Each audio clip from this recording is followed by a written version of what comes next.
Le président, son Excellence Laurent Gbagbo, avait dit un jour dans son discours, lorsque tu nais en Afrique, la vie te mène déjà 1-0. Donc, tu dois d'abord égaliser. C'est-à-dire quoi? C'est-à-dire tu dois cravacher, tu dois travailler fort pour pouvoir déjà retrouver un certain statut que certains ailleurs l'ont sans faire aucun effort. C'est ça qu'il veut dire, la vie te mène déjà 1-0. Et dans la même lancée, nous avons un auteur, Albert, le nom m'échappe, qui a écrit un livre qui s'appelle Pauvreté, richesse des peuples. Si la pauvreté est une richesse pour les peuples africains, ou bien les peuples asiatiques, ou bien je ne sais pas dans quel coin est-ce que tu te trouves présentement, il y a quand même certaines habitudes qu'il faut adopter pour pouvoir sortir de cette pauvreté-là. C'est pourquoi on dit la pauvreté est une richesse pour les peuples. Donc, tu as une raison de travailler fort. Tu as une raison, tu as un bien fondé de pouvoir te surpasser pour pouvoir sortir de la pauvreté.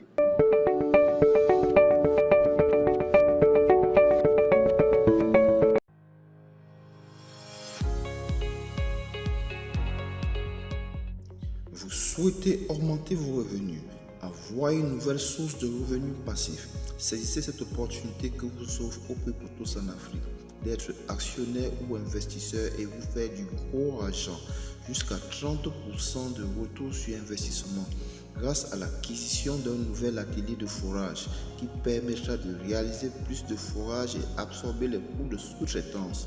Pour plus d'informations, contactez-nous au plus 237 695 873 862 ou par WhatsApp au plus 237 654 321 849 ou alors aller sur la plateforme d'investissement www.invest.opotous.com.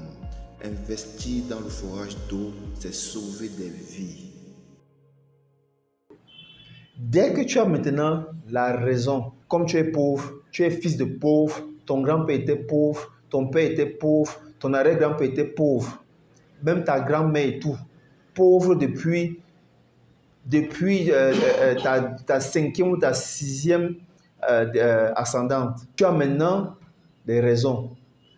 Il te faut développer certaines aptitudes, certaines habitudes afin de pouvoir sortir de là. La première habitude que tu dois automatiquement adopter et dès maintenant, je dis dès à présent là, comme tu me suis là maintenant, tu dois adopter ça dès maintenant.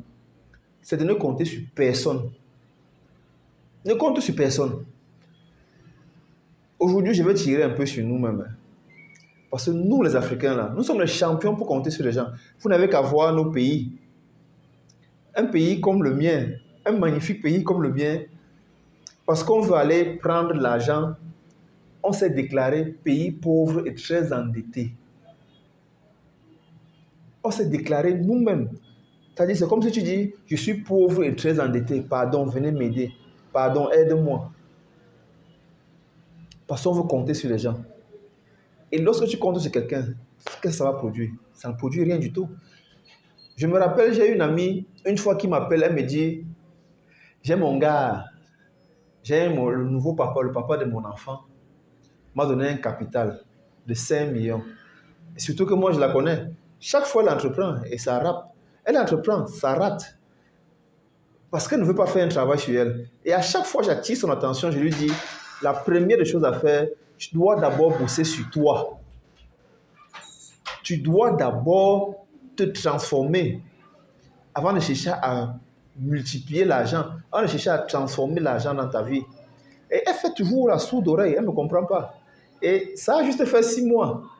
Elle est revenue vers moi pour demander encore les prêts d'argent. Donc, vous ne devez compter sur personne. Vous devez compter sur vous-même. Vous devez compter sur vous-même. Nous, dans notre association, on a des phrases de programmation qui permettent de changer notre identité, qui nous permet d'avoir nous permet d'avoir un certain taux vibratoire. Nous vibrons à une fréquence très élevée. Lorsqu'on dit « je suis le maître de mon destin, je suis le capitaine de mon âme », ça c'est une des phrases que nous répétons chez nous chaque fois. Quand il dit chez nous, je vous ai déjà dit dans une de mes vidéos aussi que je suis membre FIAD. La FIAD, c'est une association, Forum international des ambassadeurs de développement. Donc, ne compte sur personne. Si où tu es là, je ne sais pas où tu es à Tombouctou, ou bien tu es à Bamako, ou bien tu es à Kara, je ne sais pas. Ne compte sur personne. Commence quelque chose dès maintenant. Dès maintenant, commence quelque chose. Commence quelque chose. Lis des livres. Suis des vidéos qui vont te développer. Commence quelque chose dès maintenant. La deuxième habitude que tu dois adopter, c'est de rompre les chemins mentaux que nous avons eus dans notre enfance. Vous savez, parfois, je me retrouve au village avec ma grand-mère. Et ma grand-mère me dit, non, pourquoi tu as arrêté d'accoucher?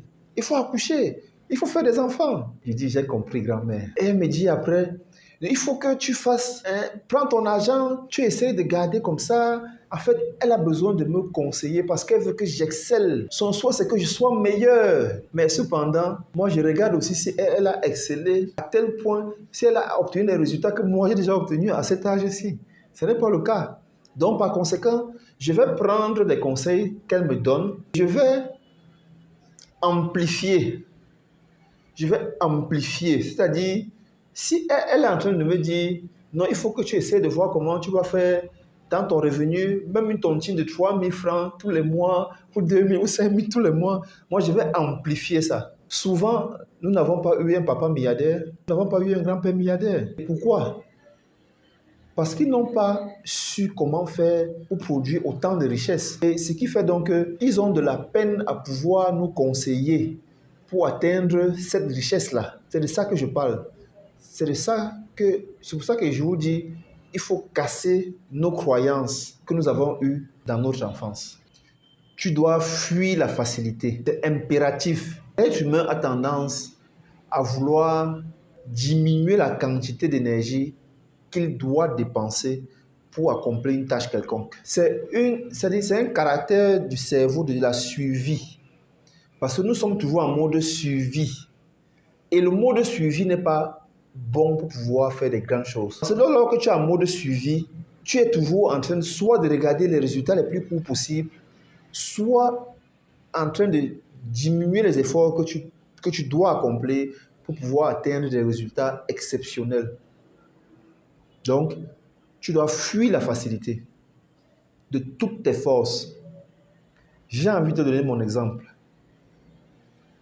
Lorsque j'ai décidé de me lancer complètement dans l'entrepreneuriat, je suis un entrepreneur dans l'âme. Mon papa était un entrepreneur. Mon papa était un commerçant réputé. Donc, lorsque je voyais sa manière de vivre, nous on restait à la maison pendant les vacances, il restait avec nous, on déjeunait parfois jusqu'à 10h du matin, 11h. Parfois, il ne partait même pas dans son commerce parce qu'il y avait les gérants. Ça m'a toujours inspiré. Mais moi, il a voulu que je fasse l'école. J'ai fait l'école, oui. Mais à chaque fois, je me sentais toujours heurté. Dans mon lieu de service, on me connaissait. Si je ne suis pas sur le terrain, puisque j'ai été plusieurs fois chef de service mécanique, si je ne suis pas sur le terrain pour regarder les interventions des gars, je suis dans mon bureau. Je suis dans mon bureau en train de lire. Soit je lis, soit je médite. Et je savais que je dois sortir de là. Et lorsque je suis sorti de là, ce n'était pas facile. Je n'ai pas pris la peine de trop planifier, qu'il me faut une réserve qui peut me permettre de vivre avec ma famille pendant 10 mois. Non. Parce que j'avais déjà fait ça plusieurs fois et je n'étais pas parti. J'ai coupé les ponts. J'ai dit, un jour, je travaille dans une entreprise, une grosse entreprise qui fait dans l'agroalimentaire. Et j'ai pris mes congés. J'ai dit à mon chef que je ne reviens plus. Le directeur de la maintenance. J'ai dit, je ne reviens plus. Lui, il savait. Mais chez moi, mon époux savait que j'ai pris les congés. Et je ne suis plus revenu. C'était pas évident. C'était dur. Pas un peu dur. C'était dur. Mais aujourd'hui, on est fiers. On est fiers de voir les résultats. Donc, il faut fuir la facilité. C'est-à-dire, fuir la facilité de ton dernière énergie. Il faut fuir la facilité, mon ami. Fuis la facilité. Paye le prix maintenant pour pouvoir payer le prix demain. Fois que tu as pris l'engagement de ne pas choisir la facilité et de rester focus sur ton objectif, tu dois aller à l'essentiel. Aller à l'essentiel. C'est quoi aller à l'essentiel? Aller à l'essentiel, c'est mettre les priorités dans ta vie. Qu'est-ce qui est prioritaire? Et vous savez, pour faire des priorités, il faut au préalable avoir un plan. Donc, tu dois déjà déterminer un plan. Je te donne un exemple. Bon, l'exemple, je ne vais pas le donner. Et ça, c'est encore top secret. C'est pour moi, en fait. C'est mon plan. Quel est ton plan? Quel est ton plan pour atteindre les sommets? Quel est ton plan? Aujourd'hui, j'étais en train de suivre un livre qui s'appelle L'argent, l'art de le maîtriser, de Anthony Robbins. Si tu suis un peu le domaine de développement personnel, tu dois forcément le connaître. Forcément. Tony Robbins, il est connu dans le monde entier. Et vous savez quoi? En 2014, le monsieur avait décidé, écoutez bien, hein, il avait décidé de nourrir 50 millions de personnes en 2014. Ça fait comment dans le cerveau? Est-ce que vous voyez un objectif? Parce que lui, c'est déjà accompli. Maintenant, il veut nourrir 50 personnes, 50 millions de personnes en 2014. Et il a même dit, il a doublé le nombre en 2015. Donc, toi aussi, tu dois te faire un plan. Et après avoir fait ton plan, il faut cibler l'essentiel. Cible l'essentiel et c'est là où tu dois mettre l'énergie. L'énergie coule là où l'attention va. J'aime beaucoup ce mot-là. Cible l'essentiel et mets l'énergie.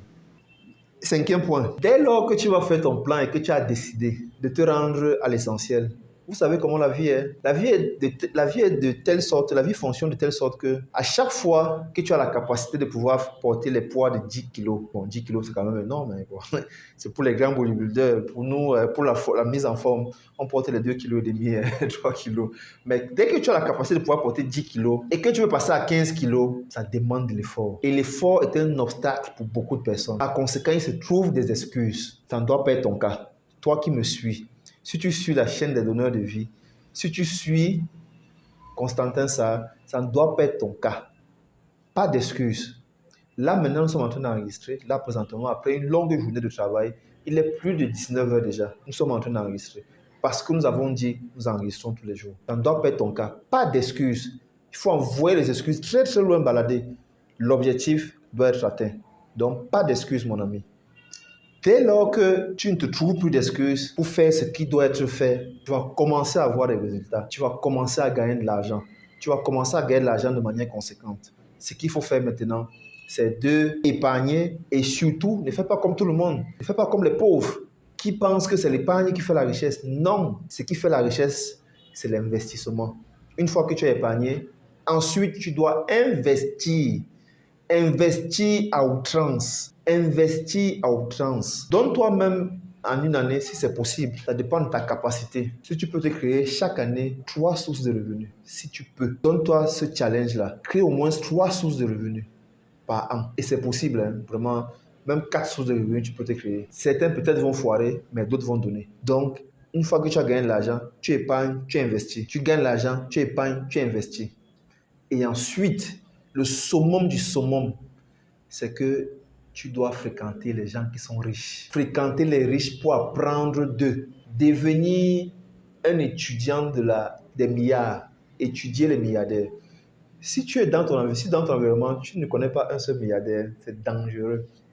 Quand je dis connaître un milliardaire, c'est-à-dire que tu as son contact. Si tu n'as pas le contact d'un milliardaire, tu as encore beaucoup de chemin. Il faut chercher à les côtoyer. Et pour les côtoyer, c'est facile. Il faut chercher à leur rendre service. C'est simple. Tu cherches à leur rendre service et en leur rendant service, tu vas apprendre sur leur mentalité. Tu vas apprendre sur la manière avec laquelle ils appréhendent le monde. Tu vas apprendre sur comment est-ce qu'ils font pour prendre les décisions. Et c'est ça qui va te permettre de pérenniser ta richesse. C'est ça qui va te permettre de conserver, de faire croître ton business ou tes investissements. Voilà ce que je voulais partager avec toi aujourd'hui. Je te dis à la prochaine vidéo. Abonne-toi, clique, abonne-toi. Ensuite, partage la vidéo, like la vidéo et ensemble, nous allons bâtir une très, très, très grande communauté. C'était Constantin Salomia. Ciao, ciao.